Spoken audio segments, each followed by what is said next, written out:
Ela segurava o copo de café com as duas mãos, como se o calor da porcelana pudesse aquecer o vazio que se formava dentro dela. Não havia lágrimas, nem gritos, apenas o peso de uma verdade que caiu como uma pedra no lago calmo da sua vida. A mensagem no celular do marido não era para ela, mas a tela iluminada atraiu com uma clareza cruel. "Você vem hoje, amor? Tô com saudade." O número não estava salvo, mas o tom era íntimo, descuidado, como se a traição já fosse rotina. Marina fechou os olhos por um instante e o mundo pareceu girar mais devagar. Não era só a mensagem, era o que ela representava, a rachadura exposta de um castelo que ela construíra com tanto cuidado, tijolo por tijolo, ao longo de 15 anos. O café esfriava entre seus dedos e ela sentia o coração pulsar com uma dor que não sabia nomear. Não era raiva, não era tristeza, mas algo mais profundo, como se a própria fundação de quem ela era tivesse sido abalada. Ainda assim, Marina não se moveu. Não jogou o celular contra a parede, não correu para confrontar Eduardo. Apenas respirou fundo, deixou o ar preencher os pulmões até quase doer, e guardou a verdade como quem guarda uma arma carregada. A casa estava silenciosa, exceto pelo tic-tac do relógio de parede que Eduardo insistira em comprar numa feira de antiguidades em Paraty. Ele dizia que o som o lembrava de sua infância, mas agora, para Marina, cada batida parecia marcar o tempo que ela desperdiçara acreditando numa mentira. Ela se levantou da mesa da cozinha, o vestido azul escuro que escolhera para o jantar, com os amigos ainda impecável, como se nada tivesse acontecido.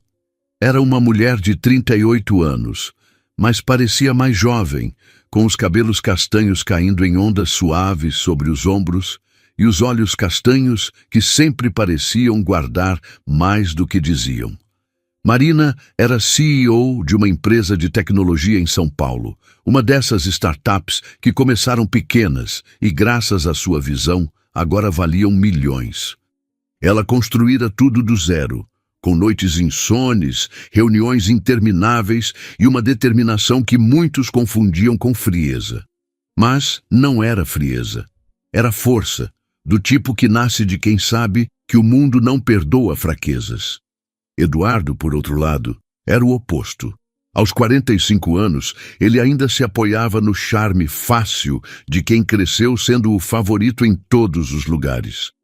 Advogado bem-sucedido, com um escritório no Itaim Bibi, ele tinha aquele jeito de falar que fazia qualquer um se sentir importante.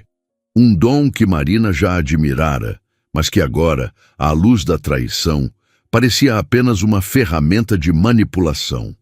Eles se conheceram numa festa de amigos em comum, numa cobertura em Higienópolis, quando ela ainda era uma analista de sistemas tentando emplacar sua primeira ideia de negócio. Eduardo a conquistou com histórias de viagens, promessas de apoio incondicional e um sorriso que parecia prometer o mundo. E por anos ele foi o parceiro perfeito, atencioso, presente, o homem que a fazia rir mesmo nos dias mais difíceis. Mas a mensagem no celular revelou o que Marina nunca quis enxergar. Eduardo não era o porto seguro que ela imaginava. Ele era apenas um homem comum, com desejos comuns, incapaz de resistir à tentação de uma mulher mais jovem. Marina deixou o celular sobre a mesa, exatamente onde o encontrara, e foi até a varanda do apartamento. A vista de São Paulo à noite era um mar de luzes, com a Avenida Paulista brilhando ao longe como uma artéria pulsante. Ela gostava daquela cidade, da sua pressa, da sua força, do jeito como parecia desafiá-la a ser mais todos os dias. E agora, olhando para o horizonte, Marina sentiu algo novo crescer dentro dela. Não era raiva, não ainda. Era uma clareza fria, como o primeiro gole de água gelada numa manhã quente. Ela não ia desmoronar. Não ia ligar para as amigas, chorar no ombro de alguém ou postar indiretas nas redes sociais. Marina era prática, metódica, Uma mulher que transformava problemas em soluções. E aquela traição, por mais que doesse, seria apenas mais um problema a ser resolvido. Naquela noite, enquanto Eduardo dormia no quarto ao lado, alheio à tempestade que desencadeara, Marina pegou o laptop e começou a investigar. Não era uma investigação impulsiva, movida por ciúmes ou desespero. Era meticulosa como tudo o que ela fazia. Primeiro, verificou o histórico de mensagens no celular dele que ele nunca se preocupava em apagar, confiante demais na própria discrição. Havia trocas de mensagens com uma tal de Camila, uma mulher que, pelo tom, parecia jovem, confiante, talvez até um pouco mimada. As mensagens eram cheias de apelidos carinhosos, planos para encontros em restaurantes badalados e até uma menção a um fim de semana em Ilhabela. Marina leu tudo com a mesma calma com que revisava relatórios financeiros, anotando datas, horários, locais. Depois, acessou os extratos do cartão de crédito de Eduardo. Ele nunca mudara a senha do aplicativo bancário e ela sabia exatamente onde procurar. Jantares caros, presentes, uma reserva num hotel boutique em Campos do Jordão. Cada linha contava uma história que Marina não queria acreditar, mas que não podia ignorar. No dia seguinte, Eduardo saiu cedo para o escritório, como sempre, com um beijo rápido na testa de Marina e uma promessa de voltar para o jantar. Ela sorriu, como se nada tivesse mudado, mas assim que a porta se fechou, ela começou a trabalhar. Ligou para um amigo de confiança, um advogado especializado em tecnologia, e pediu informações sobre como rastrear um número de celular sem levantar suspeitas. Não era difícil, não para alguém com os recursos dela. Em poucas horas, ela descobriu que Camila era Camila Torres, 26 anos, uma influenciadora digital com milhares de seguidores no Instagram, conhecida por postar fotos em praias paradisíacas e eventos de luxo. Marina passou horas analisando o perfil de Camila, cada foto, cada legenda, cada detalhe. Não havia ódio em seus olhos, apenas uma curiosidade fria, como se estivesse estudando um adversário antes de uma negociação importante. O que veio depois foi um plano. Não um plano movido por vingança cega, mas por uma necessidade de justiça, de equilíbrio. Marina sabia que confrontar Eduardo diretamente seria inútil. Ele negaria, mentiria, talvez até tentasse manipulá-la com promessas de mudança. E ela não queria isso. Queria algo maior, algo que mostrasse a ele e a si mesma que ela era mais forte do que as mentiras dele. Então, ela começou a mexer as peças. Primeiro, descobriu que Camila trabalhava como freelancer, criando conteúdo para marcas de moda e beleza. Marina, com sua rede de contatos, fez uma ligação para uma agência parceira da sua empresa e sugeriu a contratação de Camila para um projeto temporário. A jovem, ansiosa por uma oportunidade, aceitou imediatamente, sem saber que a empresa por trás do projeto pertencia à mulher que seu amante traíra. Enquanto isso, Marina observava Eduardo com uma atenção que ele nunca percebera. Notava os pequenos sinais, o jeito como ele checava o celular com mais frequência, as desculpas para sair mais cedo do escritório, a falta de interesse nas conversas que antes os uniam. Cada detalhe era uma faca, mas Marina não deixava a dor tomar conta. Ela canalizava tudo para o plano, para a estratégia. E aos poucos começou a sentir algo novo, uma leveza, como se, ao assumir o controle da situação, estivesse recuperando o controle de si mesma. Semanas se passaram, e o plano de Marina começou a tomar forma. Ela convidou Eduardo para um jantar de gala, um evento beneficente organizado pela sua empresa, onde ela seria homenageada como uma das mulheres mais influentes do setor de tecnologia. Ele aceitou, claro, sempre encantado com a chance de exibir seu charme em eventos de alto nível. O que ele não sabia era que Camila também estaria lá, contratada para cobrir o evento como influenciadora. Marina planejara tudo com precisão. A mesa onde eles sentariam, as pessoas que estariam ao redor, até o momento exato em que a verdade viria à tona. Não haveria gritos, nem escândalos. Apenas a verdade, exposta com a elegância de quem sabe que o silêncio pode ser mais devastador do que qualquer palavra. A noite do evento beneficente chegou como uma tempestade anunciada, mas que ninguém, exceto Marina, podia prever. O salão do hotel nos Jardins estava iluminado por lustres de cristal que refletiam a luz em prismas delicados, criando uma atmosfera de sofisticação que São Paulo sabia entregar tão bem. Mesas redondas cobertas com toalhas brancas impecáveis, arranjos de orquídeas brancas e taças de vinho que tilintavam em brindes discretos preenchiam o ambiente. Marina, vestida com um vestido longo de seda preta que abraçava suas curvas com elegância austera, movia-se pelo salão com a graça de quem nasceu para liderar. Seu sorriso era caloroso, mas seus olhos carregavam uma intensidade que poucos percebiam, como se ela estivesse vendo, além das conversas superficiais, além das risadas ensaiadas, diretamente para o coração do que estava por vir. Eduardo estava ao seu lado, impecável em um terno azul marinho, cumprimentando colegas e clientes com aquele charme que já fora seu maior trunfo, mas que agora parecia apenas uma máscara prestes a cair. Marina observava tudo com uma calma que beirava o sobrenatural. Ela cumprimentava os convidados, trocava gentilezas com os patrocinadores e posava para fotos com a naturalidade de quem dominava aquele palco. Mas, por dentro, cada passo era calculado, cada gesto ensaiado. Ela sabia que Camila estava ali, em algum lugar do salão, provavelmente ajustando o ângulo perfeito para uma selfie que capturasse o glamour do evento.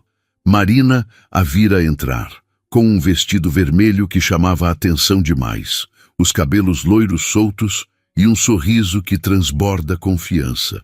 A jovem não fazia ideia de que estava sendo observada, não por olhares de admiração, mas por olhos que conheciam cada detalhe de sua traição. Marina não sentia ódio, não exatamente. Era algo mais frio, mais afiado, uma determinação de reescrever a narrativa que Eduardo tentara impor a ela. A mesa principal, onde Marina e Eduardo estavam sentados, era um microcosmo do poder e da influência. Havia ali um senador aposentado, uma jornalista conhecida por suas colunas ácidas, o dono de uma rede de varejo e um casal de investidores internacionais que Marina conquistara com sua visão para a tecnologia. A conversa fluía entre política, economia e os desafios da inovação, mas Marina parecia estar em outro plano, ouvindo apenas o suficiente para manter as aparências. Eduardo, por sua vez, estava à vontade, contando anedotas e fazendo todos rirem com histórias de suas negociações no tribunal. Ele sempre fora assim, um contador de histórias nato, capaz de transformar até o caso mais banal em uma saga épica. Mas Marina sabia que naquela noite a história que importava seria contada por ela. Enquanto o jantar era servido, filé mignon com risoto de parmesão e um molho que cheirava a alecrim, Marina percebeu o momento em que Camila se aproximou da mesa. A jovem, com um tablet na mão, parecia estar anotando algo, provavelmente para suas postagens nas redes sociais. Marina a observou pelo canto do olho, notando o jeito como ela se movia, confiante, mas com uma leve insegurança, como se soubesse que estava fora de seu elemento. Eduardo, por sua vez, não a viu de imediato. Ele estava ocupado demais, respondendo a uma pergunta do senador sobre a reforma tributária. Mas Marina sabia que o encontro estava próximo, e seu coração batia com uma mistura de adrenalina e serenidade, como se ela estivesse prestes a fechar o maior negócio de sua carreira.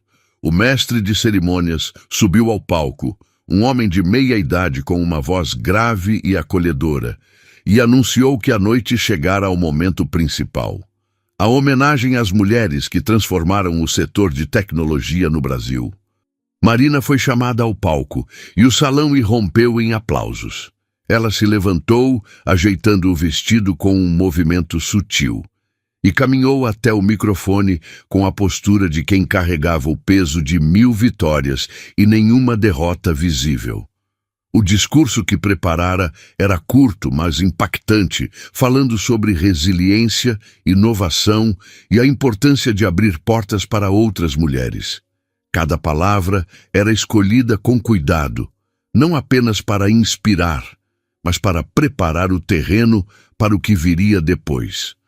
Ela agradeceu à equipe, aos parceiros, e com um sorriso que parecia genuíno, mencionou o apoio de sua família, olhando diretamente para Eduardo. Ele sorriu de volta, alheio ao que aquele olhar significava. Quando voltou à mesa, Marina sentiu o peso do momento se aproximar. Ela havia planejado tudo com a precisão de um relógio suíço. Durante a sobremesa, uma torta de chocolate com calda de framboesa que ninguém na mesa parecia realmente comer, ela pediu licença para fazer um pequeno anúncio. O salão ficou em silêncio, todos os olhos voltados para ela, curiosos. Marina ergueu uma taça de champanhe, o líquido dourado refletindo a luz dos lustres, e começou a falar com uma voz calma, mas firme, que ecoava a autoridade.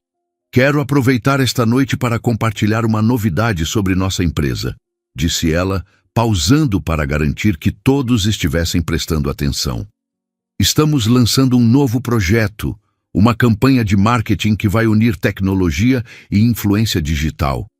E para isso, contratamos uma jovem talentosa, alguém que muitos de vocês já conhecem pelas redes sociais.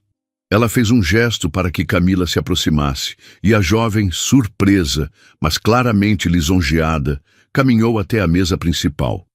O rosto de Eduardo mudou instantaneamente. Marina viu o momento exato em que ele a reconheceu. A tensão em sua mandíbula, o brilho de pânico em seus olhos, o jeito como ele apertou o guardanapo com força.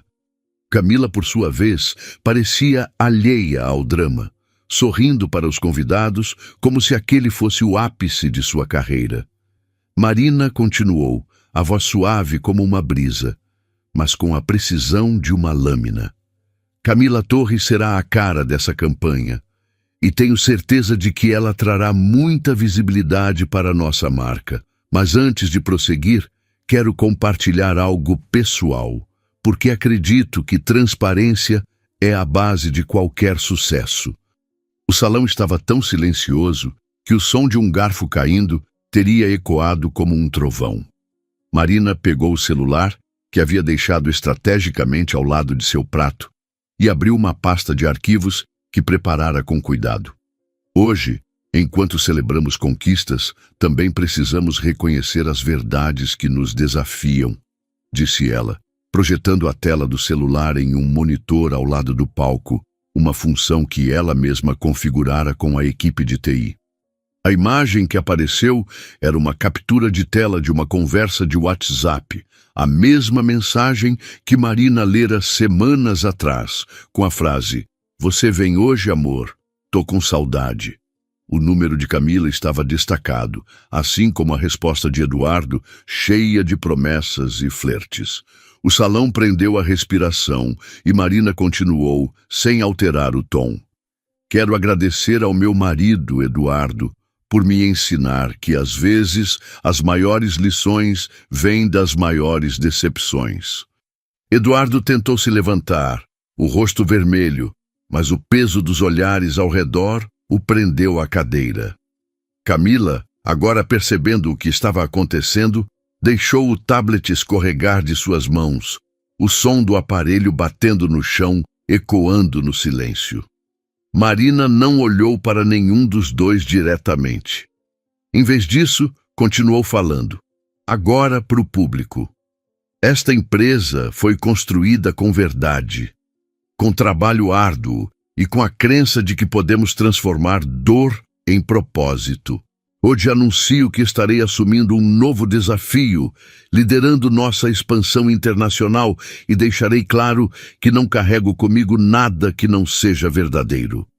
Os aplausos vieram, hesitantes no início, mas crescendo em força, como se o salão reconhecesse não apenas sua coragem, mas sua capacidade de transformar uma traição em um momento de poder.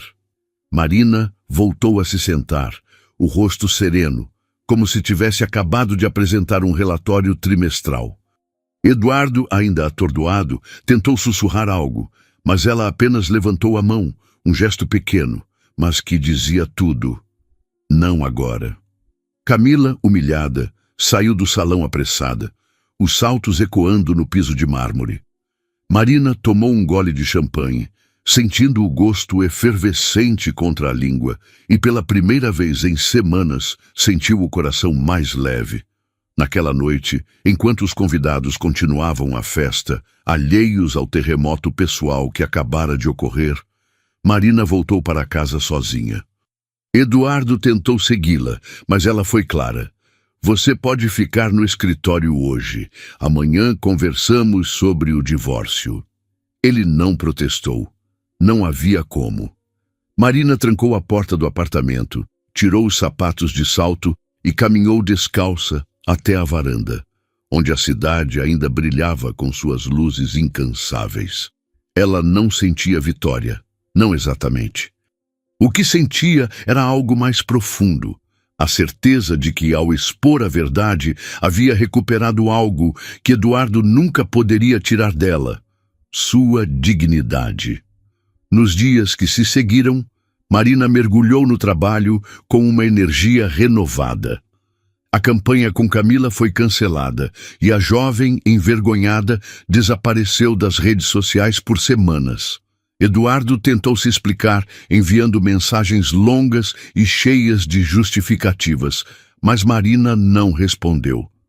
Ela contratou um advogado, um dos melhores de São Paulo, e começou o processo de divórcio com a mesma eficiência com que liderava sua empresa. Não havia espaço para arrependimentos ou segundas chances. Ela sabia que merecia mais, não apenas de um parceiro, mas de si mesma. Enquanto organizava os papéis do divórcio, Marina começou a planejar sua próxima etapa. A expansão internacional da empresa era mais do que uma promessa de campanha.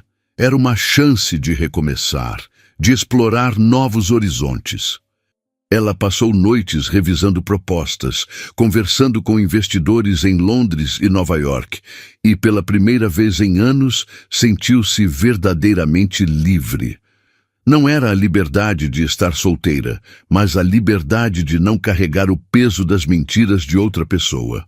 Uma noite, enquanto tomava um vinho sozinha em casa, Marina recebeu uma ligação de um velho amigo, Rafael, um arquiteto que conhecera anos antes em um evento de networking.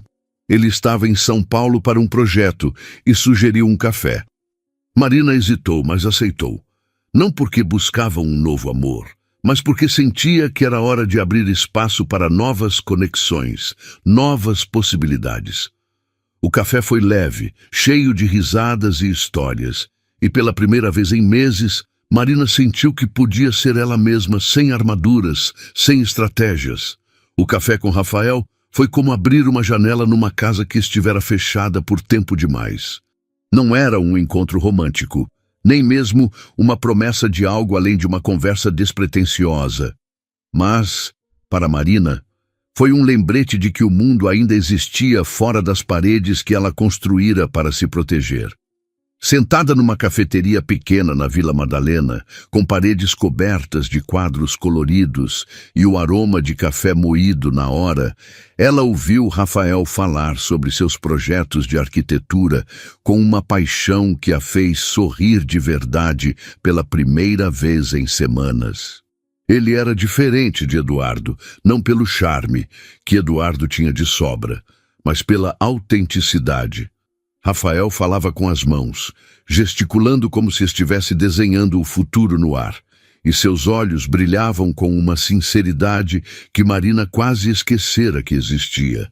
Ela não estava pronta para nada além daquela conversa, mas algo, naquele momento, naquele riso fácil, reacendeu uma faísca que ela não sabia que ainda carregava. Enquanto isso, a vida seguia em um ritmo frenético. Marina mergulhava no processo de divórcio com a mesma precisão que aplicava em suas negociações corporativas. O advogado, um homem de meia-idade com óculos de armação fina e uma calma que inspirava confiança, garantiu que o acordo seria justo. Eduardo, para sua surpresa, não resistiu muito. Talvez o peso da exposição pública no evento beneficente o tivesse desarmado. Ou talvez ele simplesmente soubesse que não havia como consertar o que quebrara. Marina não queria guerra, apenas liberdade. Ela abriu mão de qualquer disputa mesquinha por bens materiais. O apartamento na Vila Nova Conceição seria dela, mas deixou que Eduardo ficasse com a casa de praia em Maresias, um lugar que agora só evocava memórias de promessas não cumpridas. Cada assinatura nos papéis do divórcio era como tirar um peso dos ombros, e aos poucos Marina sentia o ar voltar a circular em sua vida. No trabalho, ela estava mais focada do que nunca. A expansão internacional da empresa, que anunciara no evento, não era apenas uma jogada de marketing para encobrir o drama pessoal. Era real, ambiciosa e exigia dela tudo o que tinha de melhor. Marina passava horas em chamadas com equipes em Londres, Nova York e Singapura, ajustando estratégias, revisando contratos e garantindo que cada detalhe estivesse alinhado com sua visão. A empresa, que começara como uma ideia rabiscada em um caderno durante suas noites de analista de sistemas, agora estava prestes a se tornar uma referência global. E, no fundo, Marina sabia que esse era o verdadeiro palco da sua vingança. Não a humilhação de Eduardo ou Camila, mas a prova irrefutável de que ela era maior do que qualquer traição. Ainda assim, a traição deixara cicatrizes. Nas noites mais silenciosas, quando o apartamento parecia grande demais para uma pessoa só, Marina se pegava revisitando memórias que preferia esquecer. Lembrava-se das viagens com Eduardo, dos jantares improvisados na cozinha, das promessas sussurradas em noites de chuva. Não era saudade, exatamente, mas uma espécie de luto pelo que poderia ter sido. Ela não chorava. Marina nunca fora de chorar, mas às vezes sentia um vazio que não explicava. Nessas horas, ela se levantava, acendia a luz da sala e começava a trabalhar, como se o movimento pudesse preencher o espaço que Eduardo deixara. E, de certa forma, funcionava. Cada e-mail enviado, cada plano traçado, cada meta alcançada era uma afirmação de que ela não precisava dele para ser inteira. Enquanto isso, a cidade parecia conspirar para lembrá-la do passado. São Paulo, com sua energia caótica e seus contrastes, era um espelho da própria Marina. Forte, incansável, mas cheia de camadas que nem todos viam. Caminhando pela Avenida Faria Lima, entre prédios envidraçados e executivos apressados, ela sentia uma conexão profunda com aquele lugar. Era ali, entre reuniões e cafezinhos apressados, que ela construíra sua vida. E agora, era ali que ela a reconstruía. Um dia, enquanto esperava em um semáforo, viu um outdoor com uma campanha de uma marca de joias que Camila endossava antes do escândalo. O rosto da jovem, sorridente e perfeito, parecia zombar dela do alto. Marina apenas respirou fundo e desviou o olhar. Não sentia raiva. Camila, no fim, era apenas uma peça no jogo de Eduardo, tão vítima de suas manipulações quanto ela mesma fora um dia. Mas o destino, como gosta de fazer, tinha seus próprios planos. Certa manhã, enquanto Marina revisava uma apresentação no escritório, sua assistente, Clara, bateu à porta com uma expressão hesitante. "Tem uma pessoa querendo falar com você", disse, entregando um cartão de visita. Era Eduardo. Ele pedira uma reunião, alegando que era sobre assuntos profissionais.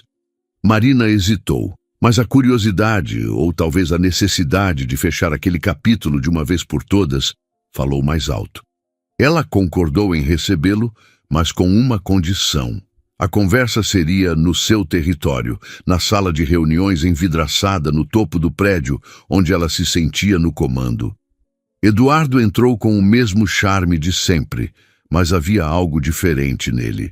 O terno estava impecável, como de costume, mas seus olhos carregavam um peso que Marina nunca vira antes. Ele se sentou, ajeitando a gravata como se fosse um escudo, e começou a falar. Disse que estava deixando o escritório de advocacia onde trabalhava havia anos. A exposição no evento beneficente, embora não tivesse chegado às manchetes, espalhara-se como um sussurro entre seus colegas e clientes. A confiança que ele construíra ao longo da carreira estava abalada, e ele precisava de um recomeço. Eu sei que não mereço seu perdão, disse, a voz baixa, quase suplicante, mas estou aqui porque sua empresa está contratando, e eu sei que posso contribuir. Marina o encarou, os olhos fixos nos dele sem piscar. Era quase cômico o destino brincando com ela daquela forma. Eduardo, o homem que a traíra, que mentira para ela durante meses, agora estava ali, pedindo um emprego na empresa que ela construíra com o próprio suor. Por um momento ela imaginou dizer não, mandá-lo embora com a mesma frieza com que ele a tratara. Mas então, algo dentro dela mudou. Não era piedade nem fraqueza, era poder. O poder de decidir, de controlar a narrativa. Envie seu currículo para o RH, disse ela, a voz neutra como se estivesse falando com um estranho. Vamos avaliar como qualquer outro candidato. Eduardo pareceu aliviado, mas também confuso, como se esperasse uma explosão de raiva ou uma reconciliação dramática. Marina não lhe deu nenhuma das duas. Ela se levantou, sinalizando que a reunião estava encerrada, e voltou ao seu trabalho como se nada tivesse acontecido. Mas, por dentro, ela sentia uma satisfação silenciosa. Não contrataria Eduardo. Não por vingança, mas porque ele não era qualificado para o tipo de equipe que ela construía. Sua empresa valorizava integridade, algo que ele claramente não tinha. E ao deixá-lo acreditar que tinha uma chance, Marina sabia que estava lhe dando uma lição mais sutil, mais duradoura, a de que o mundo que ele tentara manipular agora pertencia a ela. Os meses seguintes foram de transformação. Marina viajou para Londres para fechar parcerias com investidores, e cada reunião era uma vitória. Ela caminhava pelas ruas da cidade, com seus prédios antigos e sua energia cosmopolita, sentindo-se mais viva do que nunca. Em uma dessas viagens, conheceu uma mentora, uma executiva britânica chamada Eleanor, que a convidou para um jantar em sua casa. Lá, entre taças de vinho tinto e conversas sobre liderança, Eleanor disse algo que ficou com Marina. Você não precisa provar nada a ninguém, exceto a si mesma. E pelo que vejo, você já provou. Aquelas palavras ecoaram em Marina como um mantra, guiando-a de volta ao centro de quem ela era. De volta ao Brasil, Marina começou a investir em novos projetos pessoais. Inscreveu-se em um curso de escrita criativa, algo que sempre quisera fazer, mas nunca encontrara tempo. Escrevia à noite, na varanda do apartamento, com a cidade brilhando ao fundo. Suas histórias eram sobre mulheres como ela, fortes, quebradas, reconstruídas. E aos poucos, ela percebeu que estava escrevendo não apenas para entender o passado, mas para imaginar o futuro. Rafael apareceu mais vezes, sempre com um convite casual, um cinema, um jantar, uma caminhada no Parque Ibirapuera. Marina não o chamava de namorado, nem mesmo de interesse amoroso. Ele era simplesmente uma presença, alguém que a fazia rir e que não pedia nada além do que ela estava disposta a dar. Uma noite, enquanto organizava o escritório em casa, Marina encontrou uma foto antiga dela e de Eduardo, tirada em um réveillon em Copacabana. Eles sorriam, abraçados com o mar ao fundo e fogos de artifício iluminando o céu. Por um momento, ela sentiu o peso daquela memória, mas então guardou a foto em uma caixa, junto com outras coisas que não faziam mais parte de quem ela era. Não era sobre esquecer, mas sobre escolher o que carregar. E Marina escolheu carregar apenas o que a fazia mais forte. A caixa onde Marina guardou a foto de Copacabana ficou esquecida em um canto do escritório, como um artefato de um tempo que não mais lhe pertencia. Ela não era de revisitar o passado, não por medo, mas porque o presente exigia tanto dela que olhar para trás parecia um luxo desnecessário. São Paulo, com seu ritmo incansável, parecia concordar com ela. A cidade não parava, e Marina, aos poucos, sentia que também não podia. O curso de escrita criativa tornou-se um refúgio inesperado, um espaço onde ela podia derramar as emoções que mantinha tão bem guardadas. As aulas, ministradas numa livraria charmosa no bairro de Pinheiros, eram frequentadas por um grupo eclético. Jovens sonhadores, aposentados com histórias para contar e profissionais como ela, buscando algo além dos números e das reuniões. Marina escrevia com uma intensidade que surpreendia até a si mesma, como se cada palavra fosse uma peça de um quebra-cabeça que ela montava para entender quem era agora, depois de tudo.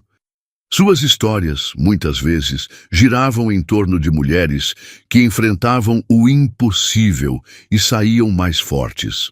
Não eram heroínas de capa e espada, mas mulheres comuns, como as que ela via todos os dias nas ruas de São Paulo. A executiva correndo para uma reunião com um café na mão, a mãe equilibrando sacolas e filhos na saída do metrô, a vendedora de uma lojinha no centro que sorria mesmo depois de um dia exaustivo. Marina escrevia sobre elas com uma empatia que vinha de um lugar profundo, um lugar que ela mesma ainda estava descobrindo. Em uma das aulas, a professora, uma escritora de meia-idade com cabelos grisalhos e olhos que pareciam enxergar além das palavras, pediu que cada aluno lesse um trecho de seu trabalho. Marina hesitou, mas acabou compartilhando uma história sobre uma mulher que, após perder tudo, encontrava força em pequenos atos de coragem. Como dizer não, como caminhar sozinha, como recomeçar. Quando terminou, o silêncio na sala era palpável, quebrado apenas pelo aplauso tímido, mas genuíno dos colegas. A professora apenas sorriu e disse: "Você escreve como quem já viveu essas palavras." Marina não respondeu, mas sentiu algo se desatar dentro dela, como se, ao escrever, estivesse finalmente dando nome à força que a sustentava. No trabalho, a expansão internacional da empresa avançava a passos largos. Marina liderava as negociações com uma confiança que impressionava até os mais céticos. Em uma videoconferência com investidores de Singapura, ela apresentou um plano tão detalhado e visionário que um dos executivos, um homem de fala rápida e sotaque carregado, interrompeu a reunião para dizer: "Você não está apenas vendendo uma ideia, está construindo um futuro." Marina sorriu, agradecendo com a educação que sempre a caracterizava, mas por dentro sentiu uma onda de orgulho. Era isso que ela fazia, construía futuros. E agora, mais do que nunca, estava construindo o seu próprio. Enquanto isso, Eduardo parecia ter desaparecido do radar. Após a reunião no escritório, ele enviou o currículo, como Marina sugerira, mas ela passou a tarefa de avaliá-lo para a equipe de RH, com instruções claras para tratá-lo como qualquer outro candidato. O currículo de Eduardo, embora impressionante em termos de experiência, não se encaixava no perfil que a empresa buscava. Marina não precisou dizer não diretamente. A decisão veio do time, baseada em critérios objetivos, e ela apenas assinou a carta de recusa padrão. Não havia satisfação mesquinha nisso, apenas a certeza de que o mundo seguia suas próprias regras. E Eduardo, pela primeira vez, estava sujeito a elas. Soube, por conhecidos em comum, que ele tentara abrir um novo escritório de advocacia, mas a reputação abalada pelo escândalo tornava as coisas difíceis. Marina não sentia pena, mas também não sentia alegria. Era como se Eduardo, aos poucos, estivesse se tornando uma nota de rodapé em sua história. Rafael, por outro lado, continuava a aparecer, sempre com a leveza de quem não força a barra. Ele a convidava para eventos simples, uma exposição de arte na Pinacoteca, um show de jazz em um bar escondido na Augusta, um piquenique improvisado no Ibirapuera. Marina gostava da companhia dele, não porque ele preenchesse um vazio, mas porque ele parecia entendê-la sem exigir explicações. Em um desses encontros, enquanto caminhavam pelo parque, com o sol filtrado pelas árvores e o barulho distante do trânsito, Rafael perguntou, quase como quem não quer nada: "Você já pensou em escrever um livro?" Marina riu, surpresa com a pergunta, mas ele insistiu com aquele jeito sério que só aparecia quando ele falava de algo importante. "Você tem algo a dizer, Marina, algo que muita gente precisa ouvir." Ela não respondeu na hora, mas a ideia ficou plantada, como uma semente que ainda não sabia se germinaria. A vida, porém, não dava trégua. Uma nova crise surgiu na empresa quando um dos principais parceiros em Londres ameaçou romper o contrato, alegando divergências estratégicas. Marina voou para a Inglaterra quase imediatamente, determinada a resolver a situação. As reuniões foram longas, tensas, cheias de jargões corporativos e egos inflados, mas Marina navegava por elas com a mesma habilidade que usara para desmascarar Eduardo. Ela ouvia, fazia perguntas precisas, apresentava dados que ninguém podia contestar. No final, não apenas salvou o contrato, mas conseguiu um aumento no investimento, algo que até sua equipe achou impossível. Quando voltou ao hotel, exausta, mas vitoriosa, olhou-se no espelho e viu uma mulher que não reconhecia completamente, não a Marina que chorara em silêncio ao descobrir a traição, mas uma versão mais forte, mais segura, como se cada batalha a estivesse esculpindo em algo novo. De volta a São Paulo, Marina decidiu que era hora de fazer algo por si mesma, além do trabalho e da escrita. Inscreveu-se em aulas de dança de salão, algo que sempre quisera experimentar, mas que Eduardo desencorajara, dizendo que não era o tipo dela. As aulas, realizadas em um estúdio pequeno no bairro da Liberdade, eram uma mistura de risadas, tropeços e uma liberdade que Marina não sabia que precisava. Ela dançava com parceiros diferentes a cada semana, aprendendo a confiar no ritmo, no movimento, no outro. Era como se, ao girar pelo salão, estivesse desaprendendo as amarras do passado.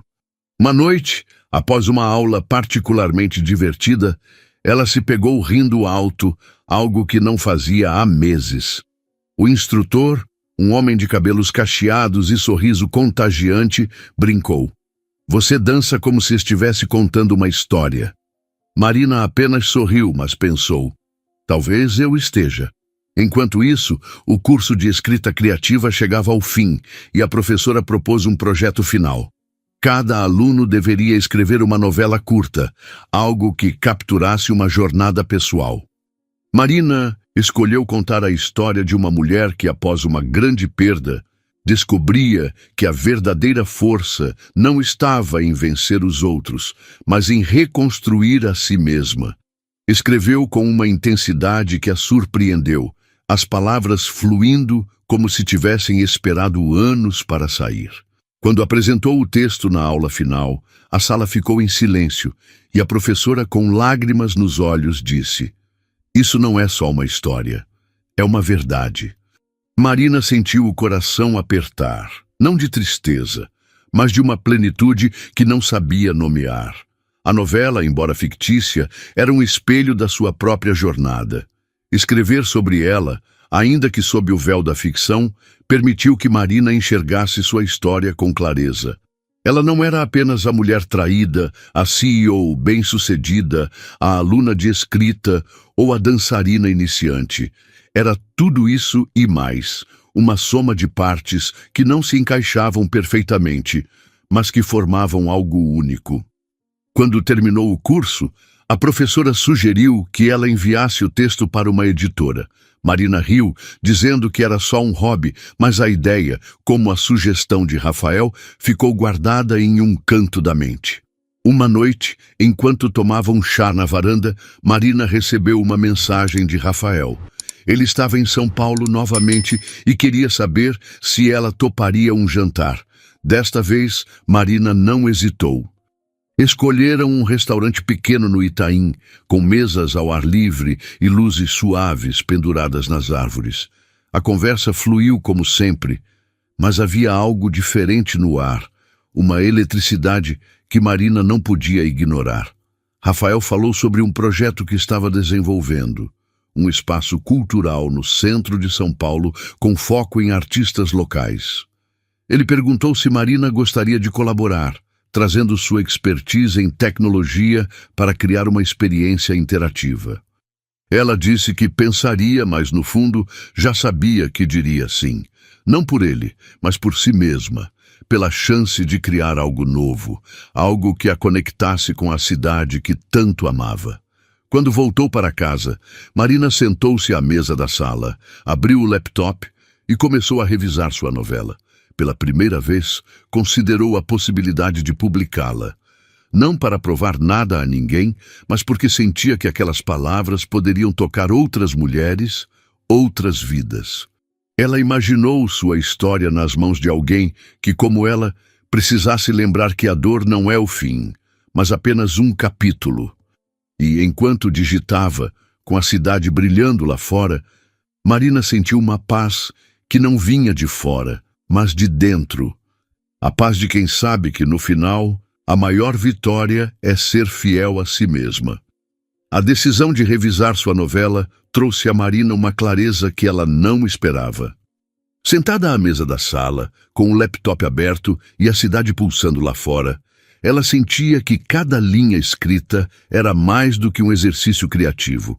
Era uma declaração de independência. As palavras que antes eram apenas um refúgio, agora ganhavam contornos de propósito, como se, ao contá-las, Marina estivesse reescrevendo não apenas sua história, mas a forma como via a si mesma.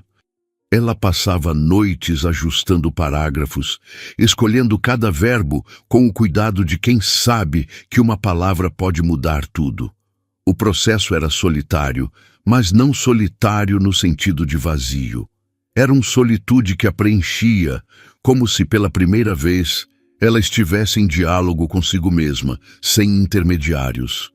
A cidade, com suas luzes incansáveis, parecia testemunhar esse renascimento, e Marina, olhando para a Avenida Paulista brilhando ao longe, sentia que estava no caminho certo, mesmo sem saber exatamente onde ele a levaria. O projeto com Rafael também começou a tomar forma. O espaço cultural que ele idealizava no centro de São Paulo era ambicioso. Um lugar onde artistas locais pudessem expor suas obras, mas com uma camada de tecnologia que tornasse a experiência imersiva. Marina, com sua expertise, sugeriu a criação de uma plataforma interativa que permitisse aos visitantes explorarem as histórias por trás de cada obra, usando realidade aumentada e narrativas digitais. Rafael ficou encantado com a ideia, e os dois passaram horas discutindo detalhes, rabiscando esboços em guardanapos e rindo de como suas visões, tão diferentes, se complementavam. Não era um romance, pelo menos não ainda, mas uma parceria que fazia Marina se sentir viva de uma forma que ela não experimentava há anos. Rafael, com sua energia tranquila e sua capacidade de ouvir, era um contraste bem-vindo ao caos que Eduardo deixara em sua vida. Enquanto isso, a empresa continuava a crescer. A expansão internacional, que começara como um plano ousado, agora era uma realidade palpável. Marina fechara contratos com 2 grandes empresas em Nova York e as negociações com Singapura avançavam para a implementação de um escritório local. Ela liderava tudo com uma energia que parecia inesgotável, mas que, na verdade, vinha de um lugar muito específico. A necessidade de provar para si mesma que era capaz de ir além do que qualquer um, inclusive ela mesma, imaginara. Em uma reunião com sua equipe, enquanto discutiam a estratégia para o próximo trimestre, um dos diretores, um homem mais velho que sempre a admirara em silêncio, disse: "Marina, você não apenas comanda esta empresa, você é a empresa." Ela sorriu, agradecendo com a modéstia de sempre, mas as palavras ecoaram dentro dela como uma verdade que ela ainda estava aprendendo a aceitar. A dança de salão, que começara como uma curiosidade, tornou-se uma paixão. Marina ia às aulas 2 vezes por semana, e cada sessão era uma pequena revolução. Ela aprendia a se mover com leveza, a confiar no parceiro, a deixar o corpo falar quando a mente estava sobrecarregada. O estúdio na Liberdade, com suas paredes de espelhos e o som de músicas latinas ecoando, era um mundo à parte, onde ela não precisava ser a CEO, a escritora ou a mulher traída. Podia ser apenas Marina, girando ao som de um tango ou rindo de um passo errado na salsa. O instrutor, Tiago, notava seu progresso e, com seu jeito brincalhão, dizia: "Você dança como se estivesse escrevendo uma carta de amor para si mesma." Marina ria, mas no fundo sentia que ele estava certo. Cada passo era uma afirmação de sua própria existência, de sua capacidade de encontrar alegria, mesmo depois de tudo. Uma noite, após uma aula particularmente intensa, Marina decidiu caminhar até em casa, apesar da distância. Era uma noite quente, típica do verão paulistano, e as ruas da Liberdade estavam cheias de vida, casais passeando, grupos de amigos rindo alto, o cheiro de yakisoba vindo de um restaurante próximo. Ela caminhava devagar, absorvendo os sons e as cores, sentindo-se parte de algo maior. Foi quando recebeu uma mensagem inesperada. Era de Camila, a jovem que meses antes fora o pivô do maior terremoto de sua vida. A mensagem era curta, quase tímida. "Marina, não sei se você vai querer ler isso, mas preciso te pedir desculpas. Eu não sabia de tudo. Me perdoa." Marina parou no meio da calçada, o celular iluminando seu rosto na penumbra. Por um momento, considerou ignorar a mensagem, deixar que o passado ficasse onde estava. Mas então, algo a fez responder. "Você não me deve nada, Camila. Cuide de si mesma." A resposta era simples, mas carregava o peso de uma escolha, a de não carregar rancor, de não deixar que a dor definisse quem ela era. A interação com Camila, por menor que fosse, trouxe uma reflexão nova. Marina percebeu que, ao longo dos meses, construíra uma narrativa em que Eduardo era o vilão, mas Camila era apenas uma peça no jogo dele, jovem, talvez ingênua, certamente manipulada. Não havia espaço para ódio em seu coração, não porque ela fosse santa, mas porque o ódio era um peso que ela se recusava a carregar. Aquela troca de mensagens tão breve foi como fechar uma porta que ainda estava entreaberta, permitindo que Marina seguisse em frente com ainda mais leveza. O projeto com Rafael avançava rapidamente. Eles conseguiram financiamento de uma fundação cultural e começaram a transformar um velho galpão no centro da cidade em um espaço vibrante, com paredes cobertas de murais e tecnologia que parecia dar vida às obras. Marina se envolveu mais do que esperava, não apenas com ideias, mas com a paixão de ver algo novo nascer. Em uma das reuniões com a equipe do projeto, Rafael a surpreendeu ao apresentar um protótipo da plataforma que ela sugerira. Era simples, mas poderoso.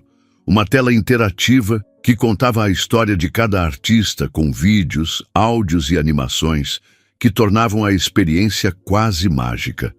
Quando a equipe aplaudiu, Rafael olhou para Marina e disse com um sorriso: "Isso aqui é mais seu do que meu." Ela riu.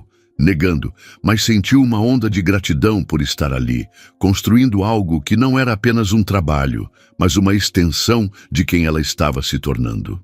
Enquanto isso, a novela que Marina escrevera começou a ganhar vida própria. Após meses de hesitação, ela cedeu à insistência da professora do curso de escrita e enviou o manuscrito para uma editora pequena, mas respeitada, especializada em ficção contemporânea. A resposta veio semanas depois, em um e-mail que Marina abriu com as mãos trêmulas. A editora queria publicá-lo. Não apenas isso. Eles queriam que ela participasse de um evento literário em São Paulo, onde novos autores apresentariam seus trabalhos. Marina ficou atordoada. Escrever era seu espaço privado, sua terapia, não algo que ela imaginava compartilhar com o mundo. Mas, ao mesmo tempo, a ideia de que suas palavras pudessem tocar outras pessoas, especialmente mulheres que enfrentavam suas próprias batalhas, era irresistível. O evento literário foi marcado para um sábado à noite, em uma livraria nos Jardins, um espaço elegante com estantes de madeira escura e luzes suaves. Marina escolheu um vestido azul escuro, simples, mas que a fazia se sentir poderosa, e levou consigo o peso de uma ansiedade que não admitia para ninguém. Quando chegou ao local, viu Rafael na plateia, sentado ao lado de alguns amigos do curso de escrita. Ele sorriu, levantando a mão em um aceno discreto, e Marina sentiu o coração se aquecer. A leitura foi um sucesso. Sua voz, firme, mas carregada de emoção, prendeu a atenção de todos. Quando terminou, os aplausos foram calorosos, e uma mulher na plateia, com lágrimas nos olhos, pediu para abraçá-la.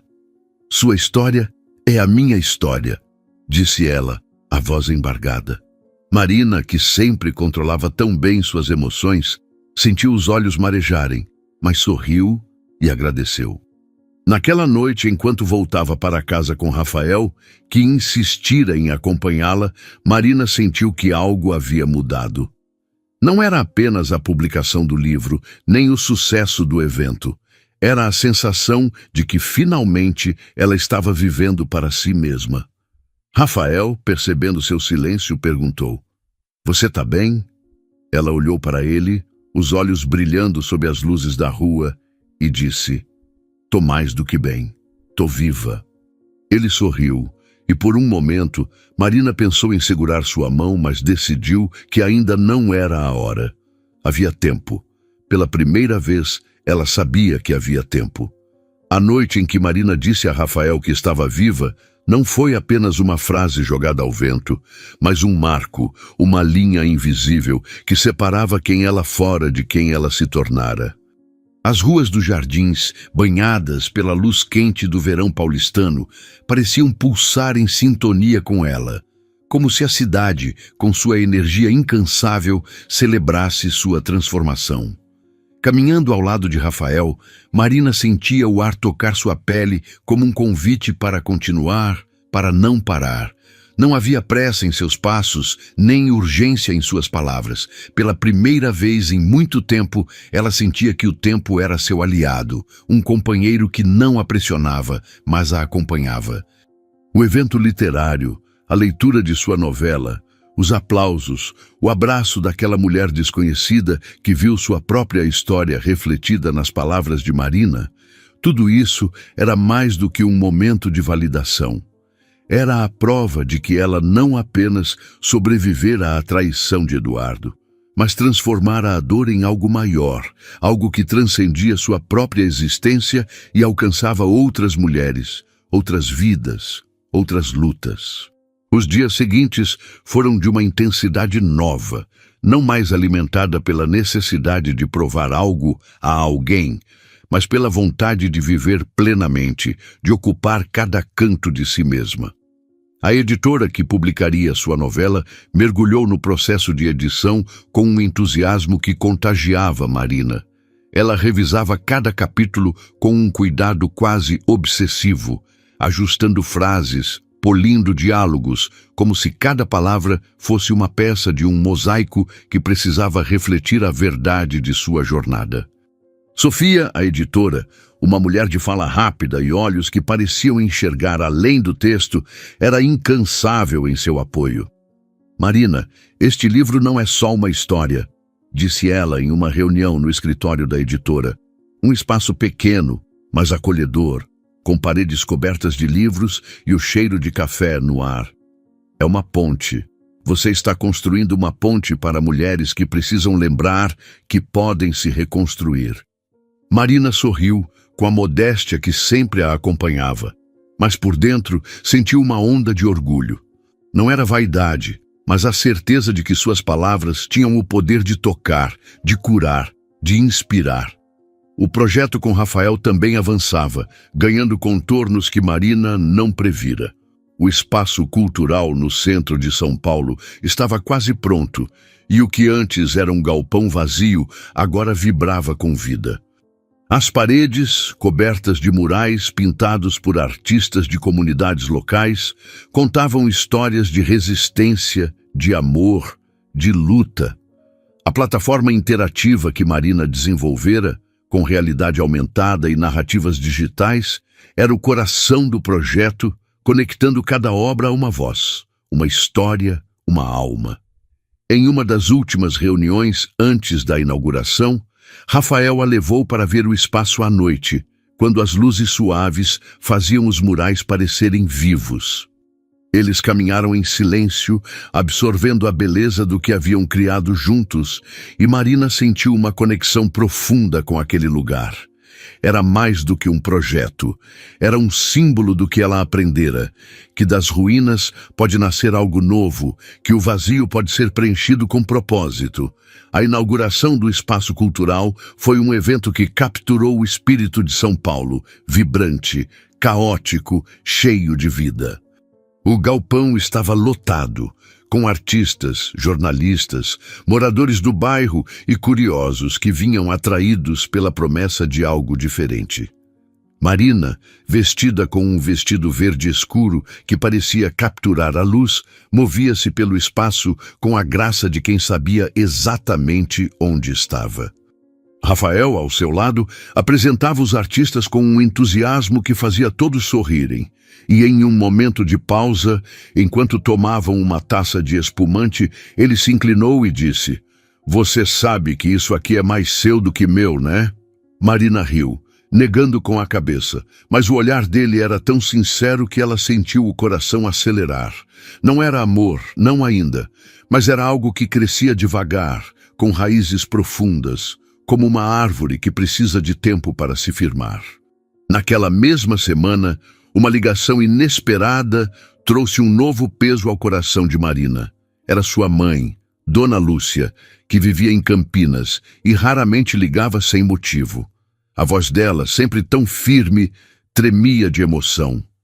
"Eu li sua novela, filha", disse ela, após um silêncio que parecia carregar anos. "Você não me contou nada, mas uma amiga me emprestou o rascunho. Eu não sabia que você carregava tanto dentro de você." Marina ficou sem palavras, surpresa e um pouco envergonhada por não ter compartilhado o trabalho com a mãe. Dona Lúcia continuou: "Você sempre foi forte, desde pequena. Mas ler o que você escreveu me fez ver o quanto você enfrentou, o quanto você cresceu. Estou tão orgulhosa." Marina sentiu um nó na garganta, algo que raramente acontecia. Ela agradeceu, a voz embargada, e prometeu visitar a mãe no fim de semana. Quando desligou, ficou olhando para o celular, sentindo o peso e a leveza daquele momento. Sua mãe, que sempre fora seu alicerce, agora a via não apenas como filha, mas como uma mulher que transformara a dor em arte. O trabalho na empresa continuava a exigir muito, mas Marina aprendera a equilibrar suas responsabilidades com momentos de pausa. As aulas de dança de salão, que começaram como uma curiosidade, agora eram uma celebração de sua liberdade. Ela ia ao estúdio na Liberdade 2 vezes por semana, movendo-se ao som de tangos e salsas com uma leveza que não sabia que possuía. O instrutor, Tiago, notava seu progresso e com seu jeito brincalhão dizia: "Você dança como se estivesse escrevendo uma carta de amor para si mesma." Marina ria, mas no fundo sabia que ele estava certo. Cada passo, cada giro era uma afirmação de sua existência, de sua capacidade de encontrar alegria, mesmo depois de tudo. Quando Tiago a convidou para participar de uma apresentação no final do ano, um showcase para os alunos do estúdio, Marina hesitou, mas acabou aceitando. "Você já enfrentou coisas muito mais difíceis do que um palco", disse ele, e ela sabia que era verdade. A publicação do livro se aproximava e a editora marcou o lançamento para um evento em uma livraria no Shopping Morumbi, um espaço amplo e moderno que parecia combinar com a energia de Marina. Ela passou semanas se preparando, não apenas para o evento, mas para o que ele representava. Escrever a novela fora uma catarse. Publicá-la era um ato de coragem, de vulnerabilidade, de entrega. Quando o dia chegou, Marina se viu diante de uma multidão maior do que imaginava. Havia amigos do curso de escrita, colegas da empresa, Rafael, artistas do projeto cultural e até desconhecidos que ouviram falar do livro. Ela leu um trecho, a voz firme, mas carregada de emoção, e quando terminou, os aplausos foram tão intensos que ela precisou respirar fundo para não se emocionar. Após a leitura, assinou cópias, conversou com leitores e ouviu histórias de mulheres que se viam em suas palavras. Uma delas, uma jovem de uns 25 anos, disse, com lágrimas nos olhos: "Seu livro me fez acreditar que eu posso superar qualquer coisa. Obrigada por isso." Marina sorriu, mas por dentro sentiu que, naquele momento, todo o caminho, a dor, a traição, a reconstrução, valera a pena. Depois do evento, Rafael a convidou para um café tardio em uma padaria próxima, um hábito tão paulistano que Marina não pôde recusar. Sentados em uma mesa ao lado da janela, com o cheiro de pão quente no ar, eles conversaram sobre o futuro, o livro, o projeto cultural, a vida. Rafael, com sua sinceridade, que sempre a desarmava, disse: "Você é uma das pessoas mais incríveis que já conheci, Marina. Não por causa do seu sucesso, mas por quem você é quando ninguém está olhando." Ela olhou para ele, surpresa com a intensidade das palavras, e pela primeira vez não desviou o olhar.